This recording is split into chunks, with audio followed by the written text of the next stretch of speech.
Hello everyone, my name is Yura, and today on review is this very first one, back to the roots, Japanese Enduro that I've had and I'm still having. It is Kawasaki KLX250. The bike was brought from England 5 or 6 years ago, because in our country finding this very model was very problematic. This very model has the electric starter. Many of them are kick-started, but I needed this very configuration, so I had to order it from the English eBay, of which later I hadn't had any regrets. There's no point talking about this bike too much. The enduro enthusiasts normally would have 1 or 2 such bikes in their scene. They would have tried riding them and they would know. On top of this, it has been in production since 1993 to this day. That tells us that this, in principle, is a successful model, and the people do still buy it, which means they need it for something. Regarding its characteristics, in all the descriptions and reviews from the real owners, there is only one thing in common. They say its power is too low. The people try to tune it, install big bores, aggressive carburetors, shafts and mufflers. Well, ultimately these efforts do provide an effect, but in the end they come to the decision to buy something more aggressive anyway. In this case, it's a sort of universal. That is, on this bike you can comfortably go shopping for groceries, or go on some mini long-distance trip with a high road ratio, and, generally speaking, if you get into some evil marshland or mountains, it can get you out of there as well. It is different from the more hard models, primarily by its huge work resource. Hence, we gave it a nickname, the Die-Hard Kawa, because with it, it's fine not to change oil, not to change filters, not to do any scheduled maintenance at all, just keep riding like a dump. An acquaintance of mine has had one of these for 5 years, completely without maintenance, after which he even sold it at profit. This very unit has the tuned parts, such as the cross muffler, taken from some cross Kawasaki, gives the engine a bit more soul, and a fart, which wakes up all the neighbors. Then there is a luggage rack to attach a couple of bags if you go on some kind of little long trip. A mobile charger has been handed in, because mobiles are used as GPS navigators. Also, I would like to note, everything you see in our videos, all these rides with music, it's important to tell, all this happens in authorized places, in authorized time, upon agreement with the owners, or in just unrestricted places. And if you happen to think we are evil hooligans, that's bullshit. We ride in permitted places, in permitted time, and we do only permitted things. So don't try this at home.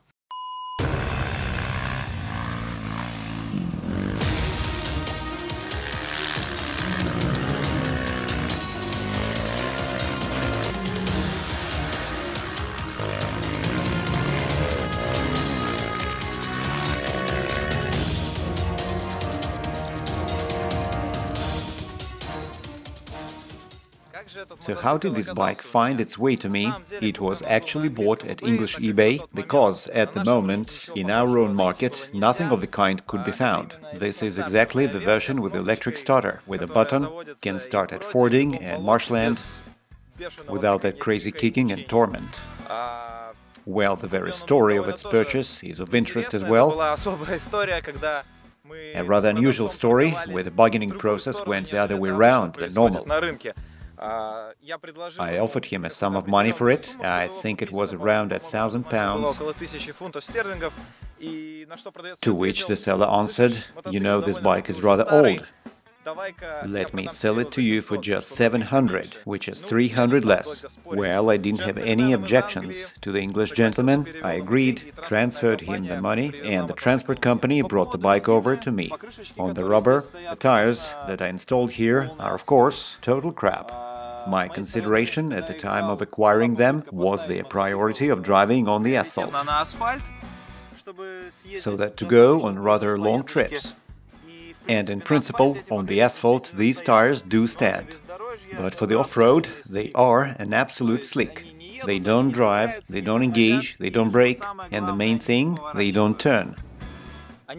And they don't turn precisely because the knobs of the front wheel are located not in the manner of the cross bike, in a checkerboard pattern, but in a parallel pattern. And upon a slightest desire to incline the bike on a soft ground, they just slide to the side like skis, and the bike falls down. That's very sad.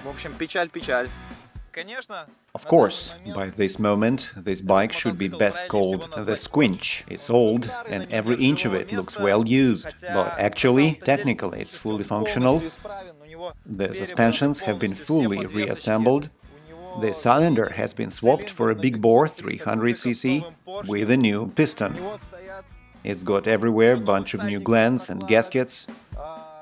The disc brakes are fresh. Basically speaking, I did everything to this bike that could be done.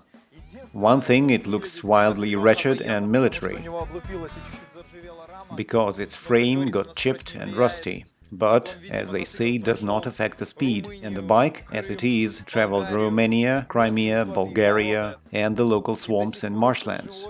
And it's still alive, it rides, it starts well, it holds the road, rides hard, and can get you out of bogs and marshland. And you can call it Squinch, and there are some pros to it, even so an edge. Because for me, there is a notion of a squinch. The Squinch theorem says that when you have two options, you can get an old, screwed-up bike for a fairly low price, and another one you can get a loan, mortgage loan, save a bunch of money, etc. Go to the shop and get a brand new Enduro, shiny and powerful, ready for the battle. The difference between these two approaches is that in the first case, by obtaining the Squinch and having done something there with your hands, adjusting and fixing something with electrical tape, and upon getting into some kind of nasty marshland, when it gets you out of there, you get the real bliss. You don't know for sure whether it will get you out or not.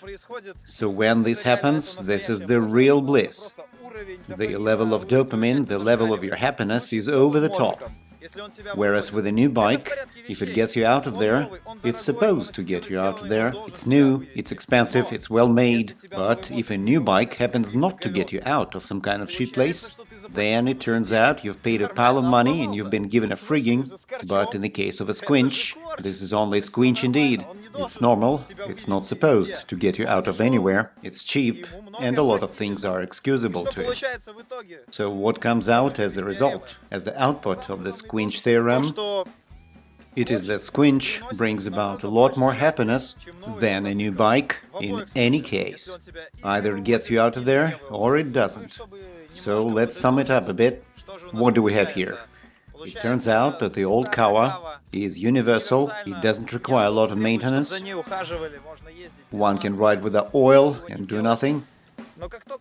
But as soon as you try riding against time, any surface, sand or ground bumps, then you understand, not enough power, the suspensions are not for that, not enough of everything.